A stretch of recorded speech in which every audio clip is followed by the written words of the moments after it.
મુખ્યમંત્રી ભૂપેન્દ્ર પટેલ આજે કચ્છની મુલાકાતે છે। મુખ્યમંત્રી કચ્છ જિલ્લામાં 503 કરોડ રૂપિયાના વિવિધ વિકાસ કામોના લોકાર્પણ અને ખાતમુહૂર્ત કરશે। મુખ્યમંત્રી સવારે ગાંધીધામ ખાતે એસ્લો સર્કલ ખાતે ડોક્ટર બાબા સાહેબ આંબેડકરની પ્રતિમાનું અનાવરણ કરશે અને પુષ્પાંજલિ અર્પણ કરશે। ત્યારે બાદ તેઓ ગાંધીધામમાં સરદાર વલ્લભભાઈ પટેલ ઓડિટોરિયમ ખાતેથી ગાંધીધામને ₹176 કરોડના વિકાસ કાર્યોની ભેટ આપશે। મુખ્યમંત્રી અહીંથી ગાંધીધામ માટે વિવિધ વિકાસ કાર્યોનું ખાતમુહૂર્ત કરશે। ત્યારબાદ તેઓ બપોરે 12 કલાકે ભુજ ખાતે લાલન કોલેજ મેદાનમાં કાર્યક્રમમાં હાજરી આપશે।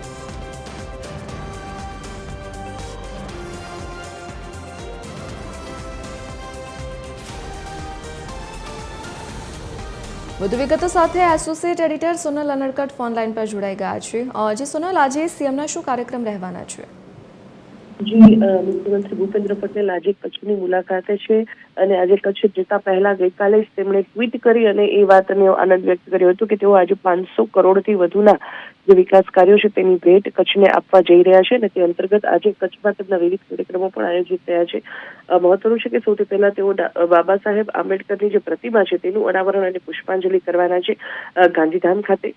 ત્યારબાદ તેઓ ગાંધીધામમાં સરદાર પટેલ ઓડિટોરિયમ ખાતે ગાંધીનગર મહાનગરપાલિકાના જે 176 કરોડના વિકાસ કાર્યો છે તેનું પણ તેઓ ખાતમુહૂર્ત કરવાના છે અને ત્યારબાદ તેઓ લાલન કોલેજ ખાતે જે કાર્યક્રમ આયોજિત છે તે હાજરી આપશે। પણ મહત્વનું છે કે આખા દિવસ દરમિયાન તેઓ 500 કરોડથી વધુના જે વિકાસ કાર્યો છે જે કચ્છવાસીઓને ઇઝ ઓફ લિવિંગ તરફ દોરી જનારા છે તે વિકાસ કાર્યોનું આજે ખાતમુહૂર્ત અને લોકાર્પણ કરશે। જી સોનલ, વિગત બદલ આપનો આભાર।